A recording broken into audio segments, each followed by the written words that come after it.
O que eu observo na minha contemplação, na minha visualização criativa, eu movimento energia sim. E a física quântica comprova isso.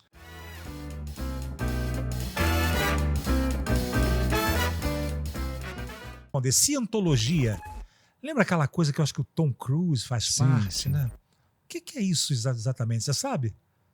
Então, eles têm métodos ali de poder Mas mental. tem alguma coisa a ver com espiritualidade? Olha, toca em questões energéticas, toca em questões de poder da mente, para você criar a tua realidade. Só que eu acho que eles são muito radicais e... Tem uma coisa meio obscura ali, não tem? Eu tô sendo totalmente ignorante aqui. Não, realmente não faço... sim. Não, no sentido mais Sim. exato da palavra. Sim. Mas há uma coisa que me soa... Tem alguma coisa esquisita ali, uma energia... Tem, porque a gente observa de fora. Eu nunca me aproximei desse movimento. Conheço por alto também. Mas a gente observa de fora pessoas... Como você citou o Tom Cruise, por exemplo, acho que o John Travolta também, ele pertenceu e acabou acarretando consequências meio de desestruturação familiar. Né? O Tom Cruise parece que não tem contato com a filha há muitos anos. E parece que tudo tem um pouco a ver com essa filosofia que, me parece, faz a pessoa se fechar num mundo muito egocêntrico. E você não pode sair, né? Se você Existem quiser sair, tem não sei se vão umas ameaças, umas coisas assim esquisitas, né? A gente não sabe tudo que envolve por trás. Mas meio hermético também, né? Exato. Tem uma coisa que é meio fechadona também. Exato. Né? Eu realmente não vejo como longe de uma espiritualidade positiva. Eu realmente vejo do modo que você também sente. Eu vejo que as pessoas que... Eu lembro que o John Travolta, se eu não me engano, se eu não estiver aqui falando errado, mas eu me lembro que o filho tinha um problema de saúde e pela cientologia ele não poderia utilizar certos remédios necessários. Sei. E ele começou a abrir mão de um tratamento médico. Isso foi realmente arriscado, foi perigoso. Então parece que tem uns radicalismos ali que beira uma seita. Sei.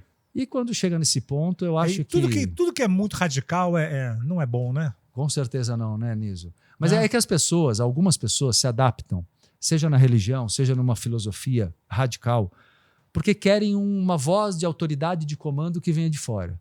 O ser humano, ele tem isso.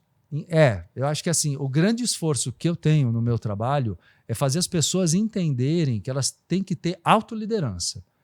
Então, eu acho que se eu estou ajudando alguém como espiritualista, como terapeuta também, na evolução das pessoas, eu tenho que fazer com que elas tenham ferramentas de autonomia. Então, eu sempre falo, eu não sou guru de ninguém, eu não vou dizer nada da sua vida. O meu objetivo é te ajudar a encontrar um caminho de autodescoberta. E isso, por isso que eu falo, eu sou um espiritualista que acaba batendo de frente com muitas outras versões da espiritualidade, onde eu vejo que se cria uma relação de dependência entre um sacerdote e alguém que... Eu acho isso delicado. Eu acho bastante isso é delicado. bem complicado. Né? Porque é um risco de você, né, a pessoa entregar a vida dela ali nas mãos de alguém que não tenha ética para poder realmente ensinar, ensinar a pescar e não dar o peixe só, né? E gerar uma dependência direta, né? E a dita espiritualidade branca? Existe isso? Como é que você... Existe a chamada... Vê se é isso que você está perguntando. Porque existe existe a espiritualidade da luz, digamos, e existe muita espiritualidade das trevas. É nesse sentido que você fala? Talvez sim. Porque existe isso e existe uma linha específica chamada Grande Fraternidade Branca, que isso é específico da teosofia, né? Que é uma linha de estudo do ocultismo, a chamada teosofia. Mas quando a gente fala assim do lado luz e o lado trevas, existe, porque espiritualidade envolve também manipulação de energia. E a gente manipula energia, qualquer ser humano, sabendo ou não disso. Eu acho que a física quântica ela vem trazendo esse referencial científico. Não digo que ela comprova a espiritualidade. A física quântica não comprova a espiritualidade. Mas quando a gente faz uma analogia, a física quântica dá indícios cada vez maiores de que o caminho da espiritualidade sempre teve certo. E uma das coisas, um conceito primário assim da física quântica, é mostrar pela teoria das cordas, por exemplo, que lá no final das contas, tudo o que existe no universo é só energia. Como é que é a teoria das cordas? Teoria das cordas é uma teoria da ciência, científico, né? Não é espiritual, é científico. E mostra... Eu lembro quando eu era moleque, na escola, eu aprendi, imagina, 40 anos atrás, né? Eu fui aprender, ou mais até, que o átomo era a menor partícula que existia. Hoje a ciência ela já quebrou o átomo em partículas cada vez menores até chegar num filamento energético, que é como se fosse uma pequena corda. Sei. Então a teoria das cordas, basicamente, Niso, fala que tudo é energético. E tem um experimento da física quântica que ele é muitíssimo interessante para nós na espiritualidade. E ele se tornou muito conhecido, talvez você já tenha ouvido falar na Fenda, o exemplo, ou não? Não, nunca ouvi falar. Que é o seguinte, eles fizeram um experimento laboratorial da física quântica e eles conseguiram observar que uma partícula de um elétron ele mudava de forma. Vou falar de um jeito simples, eu também não sou físico, eu vou simplificar. Mas num dado momento, o filamento energético, quando ele era observado por um microscópio, um supermicroscópio, ele mudava de forma. E isso chocou a ciência há décadas atrás, não tem nem tanto tempo assim, porque o que eles deduziram disso? Que a observação interfere na energia. Isso está provado cientificamente. Ou seja, aquilo que é só uma energia vira partícula. Isso quer dizer, o termo que eles usam na ciência é colapso. Então, é uma energia, um filamento energético, quando é observado, ele muda de forma e vira uma partícula. O que isso só quer dizer? Só pelo fato de ser observado? Só de ser observado. Quer dizer, ele sabe que está sendo visto. Exato. Como se a gente estivesse fazendo um comportamento, uma dança, uma coisa. Opa, quando você vê que alguém está te vendo, você... Opa, peraí.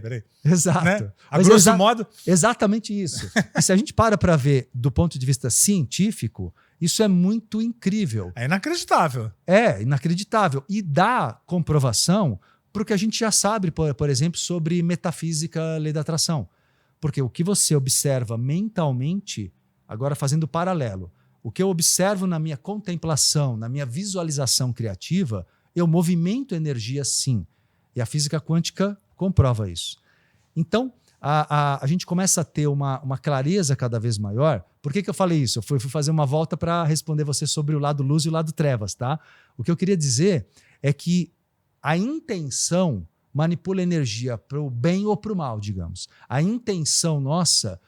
E principalmente, eu vou até ser mais específico, o inconsciente, os sentimentos e as emoções é que tem poder, não é o pensamento lógico.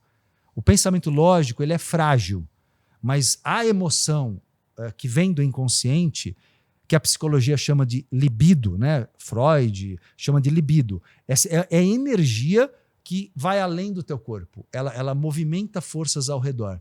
Por isso que você pode produzir, sim, pela intenção, se você deseja o bem para alguém, você joga uma energia positiva, você abençoa.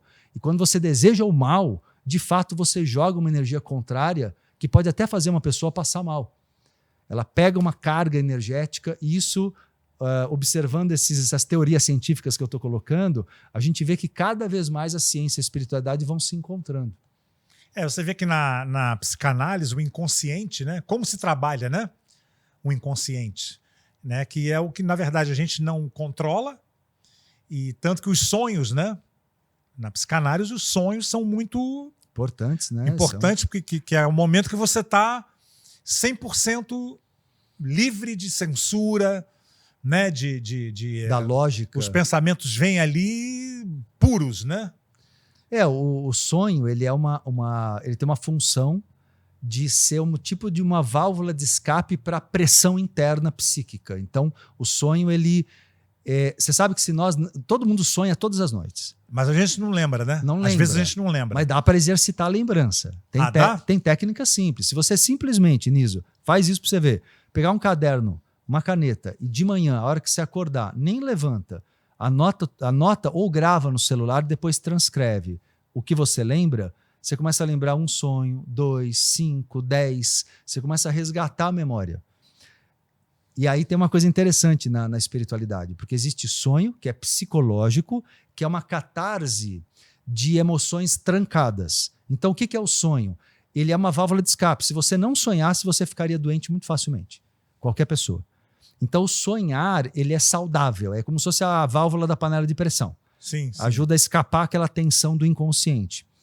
São desejos reprimidos, ou são raiva, medo, emoções muito fortes trancadas. Só que tem, entre os sonhos, tem um fenômeno real, que é a viagem astral. Aí é espiritualidade, porque no meio dos sonhos que são simbólicos, tem uma fase da noite que você sai do corpo em viagem astral e visita outras dimensões. E encontra pessoas ali que estão desencarnadas, especialmente mentores teus, entende? Que é o ideal. Porque também tem o lado negativo do mundo astral e uma pessoa, por exemplo, quando tem uma noite repleta de pesadelos... É isso que eu ia te falar, pesadelo, talvez você esteja indo por um outro caminho, né? Perfeito. Perfeito. Né? O pesadelo, principalmente quando ele é muito realista, muito impactante, às vezes você acorda até suando, passando mal, pode desconfiar que não é sonho ruim, é viagem astral obsessiva. Sei. São viagens astrais em lugares do astral inferior que chamamos de umbral, né? Umbral, que é aquelas regiões do astral inferior. Então, realmente, os pesadelos muito frequentes e que trazem para você um mal-estar no dia seguinte, uma negatividade, desconfia porque você está em contato com a gente chama de egrégora, né? Não sei se você conhece o conceito. Não conheço. Egrégora é uma palavra que soma a união de energias que envolve um grupo de pessoas. Por exemplo, vocês têm uma egrégora nesse estúdio, que é focada no propósito de vocês, passar conhecimento. Tem lugares que você chega e você sente, né? Aquele determinado grupo ali, você sente uma energia